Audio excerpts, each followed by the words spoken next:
அழகா அதை சொல்லியிருப்பார்.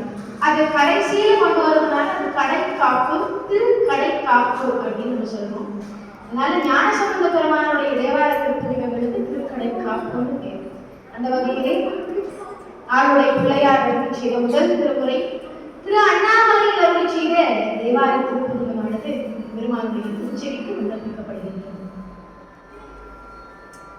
சிவாய திருச்சிற்றம்பலம்.